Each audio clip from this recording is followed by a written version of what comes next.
नमस्कार दोस्तों, एक बार फिर से आपका स्वागत है अपने YouTube channel study point Maurya में।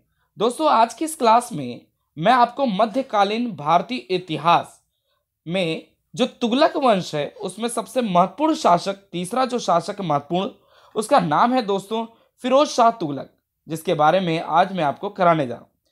अगर दोस्तों आपने मध्यकालीन भारतीय इतिहास की कोई वीडियो नहीं देखी है तो दोस्तों प्लेलिस्ट में जाके मध्यकालीन भारतीय इतिहास का मैंने एक बना रखा है ग्रुप, उसमें आप देख सकते हैं। तो आइए स्टार्ट करते हैं आज की इस क्लास में, जिसमें हम समझेंगे फिरोज शाह तुगलक, जिसका दोस्तों शासनकाल 1351 से लेकर 1388 ईस्वी तक था। तो पहला पॉइंट क्या कहता है, इसका प्रथम राज्य अभिषेक। दोस्तों याद रखना, फिरोज शाह तुगलक और औरंगजेब ये ऐसे दो शासक हुए दोस्तों जिनका दो बार इनका क्या हुआ, राज्यभिषेक हुआ। ठीक है, सो यहां लिखता है इसका प्रथम राज्यभिषेक ठट्टा मतलब सिंध के पास 20 मार्च 1357 ईस्वी को, और दूसरा जो हुआ दोस्तों वह राज्यभिषेक दिल्ली में अगस्त 1351 में हुआ था। क्लियर है, मतलब इसका दो बार राज्यभिषेक हुआ, एक तो 1351 में और 1357 में। क्लियर। दूसरा पॉइंट कहता है कि उसकी नीति साम्राज्य विस्तार की नहीं थी, वरन इसे सुरक्षित बनाए रखने की थी। दोस्तों वहीं पर मोहम्मद बिन तुगलक दोस्तों, इसका मोहम्मद बिन तुगलक का एक विचार था कि वह पूरे भारत पर अपने साम्राज्य का विस्तार करना चाहता था, लेकिन यहीं पर फिरोज शाह तुगलक अपने साम्राज्य का विस्तार नहीं करना चाहता था, बल्कि उसे अपने साम्राज्य को सुरक्षित रखना चाहता था, मतलब कि इसे सुरक्षित बनाए रखने की थी। क्लियर। तीसरा कहता है कि उसने मोहम्मद बिन तुगलक द्वारा लगाए गए सभी प्रकार के ऋणों को माफ कर दिया। मतलब मोहम्मद बिन तुगलक ने दोआब कर बनाए थे दोस्तों, है ना, और कृषि पर भी 1/3 कर लगाए थे। तो ये सब लगभग करों को कुछ हद तक इसने क्या कर दिया, माफ कर दिया। ठीक है, वही दोस्तों इसने और क्या आगे काम किया फिरोज शाह ने, कहता है उसने केवल खराज, खम्स, जजिया, जकात कर ही वसूलने का आदेश जारी किया कि भाई हम खाली ये 4 प्रकार के कर वसूलेंगे। ठीक है, आगे चलते हैं।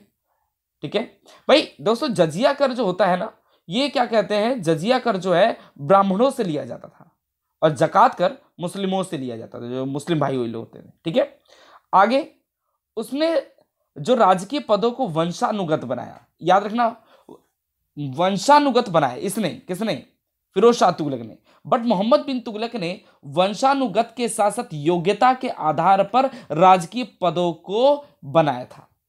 क्लियर हो गया मेरी बात। अगला पॉइंट, उसने अधिकांश सैनिकों को वेतन के रूप में जागीर प्रदान करी। ठीक है, उसने वेतन के स्थान पर दोस्तों जागीरें प्रदान करी। आगे चलते हैं, यहां पर अगला पॉइंट लिखा है दोस्तों, वह एक कट्टर सुन्नी था, सुन्नी मुसलमान था। याद है आपको दोस्तों, मुस्लिम संप्रदाय है उसको 2 भागों में बांटा गया था, सिया और सुन्नी में। ठीक है, मतलब कि जो मोहम्मद पैगंबर पर विश्वास करते हैं, ठीक है, और जो उनके दामाद पर विश्वास करते हैं, उन्हीं 2 के आधार पर सिया और सुन्नी विभाजित हुए थे। आगे चलते हैं, वह एक कट्टर क्या था दोस्तों, सुन्नी मुसलमान था। उसने ब्राह्मणों पर भी जजिया कर लगाया था। ऐसा करने वाला संभवतः वह प्रथम मुस्लिम शासक था। यहां तक कि इसने क्या कर, जजिया कर तो गैर मुसलमानों से लिया जाने वाला कर था, लेकिन उसने ब्राह्मणों को भी नहीं छोड़ा। किसने, फिरोज शाह तुगलक ने। अगला पॉइंट कहता है साथियों, उसने दासों की देखभाल हेतु दीवान ए वंदगान नामक एक नए विभाग की स्थापना की। मतलब इसने दासों की अपने साम्राज्य में जो भी इसका साम्राज्य था उसमें दोस्तों जो भी दास थे उनकी देखभाल करने के लिए एक नए विभाग की स्थापना करी, जिसका नाम क्या था दोस्तों, दीवान ए वंदगान। क्लियर हो गया। अगला पॉइंट कहता है वह प्रथम मुसलमान था जिसने उलेमाओं को प्रशासनिक कार्यों में लगाया। उलेमा एक दोस्तों ग्रुप ऑफ पीपल है जिनको दोस्तों अपने साम्राज्य में मिला करके उनको प्रशासनिक कार्य भी दिया कि आपको ये संभालना है, मेरे साम्राज्य में एडमिनिस्ट्रेटिव वर्क है। क्लियर। अगला पॉइंट, वह प्रथम सुल्तान था जिसने राजकीय खर्च पर हज यात्रा की व्यवस्था करी, है ना। उसने क्या करा था, जो भी ये पहला जो सुल्तान था जिसने हज की यात्रा के लिए पूरा खर्चा उठाता था।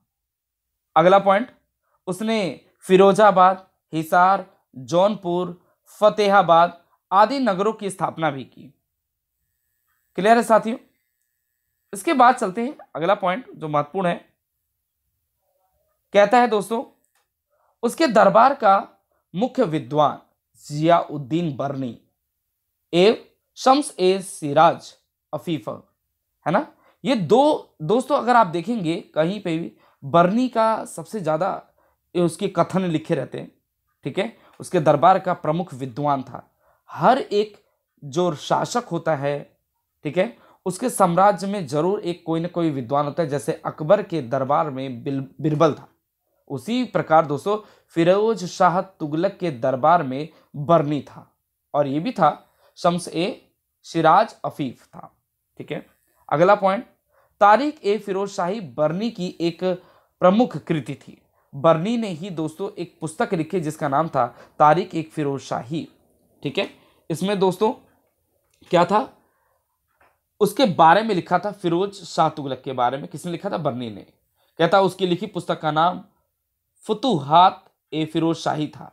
किसके, फिरोज शाह तुगलक। उसने अपने शासन काल में दंड विधान को अधिक मानवीय बनाया। मतलब अपने दरबार में इसने जो भाई गलत काम करता था उसके लिए दोस्तों एक दंडीय विधान बना रखा था, उसको पनिशमेंट देनी है। अगला, फिरोज शाह तुगलक ने जाजनगर एवं उड़ीसा के मंदिरों को विध्वंस किया।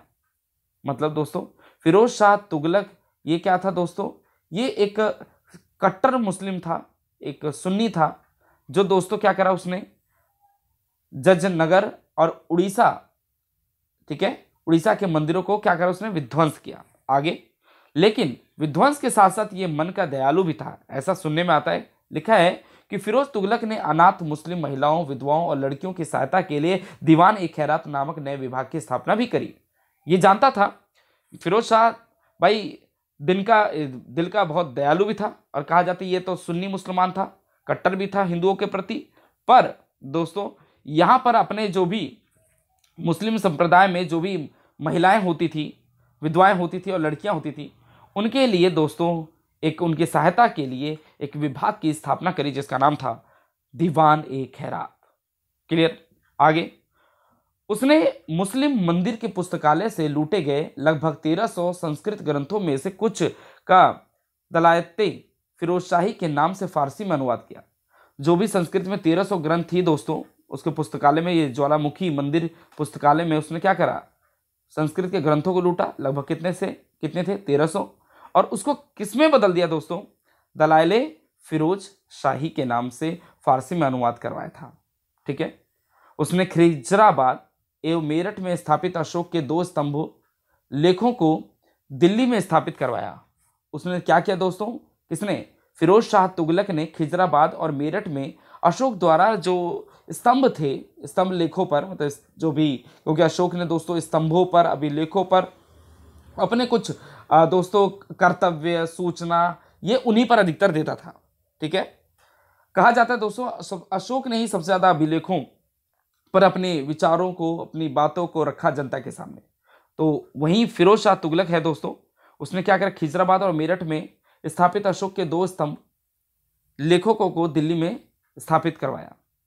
ठीक है, वहीं पर दोस्तों आगे की क्या कहानी है, आगे कहता है पॉइंट हमारा, हाँ, उसने अपने राज्य में अद्रा एव बीख नाम से सिक्के चलाए तथा 6 जीतल के बराबर शशगनी नामक नए सिक्के चलाए।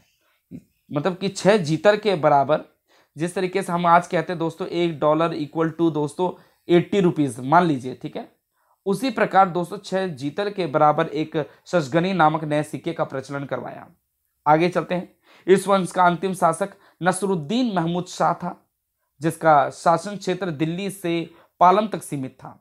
क्लियर। इस वंश का कौन था, मतलब कि मोहम्मद बिन तुगलक, मतलब कि कह सकते हैं सॉरी, तुगलक वंश का अंतिम जो शासक था उसका नाम था नसरुद्दीन मोहम्मद शाह था। क्लियर।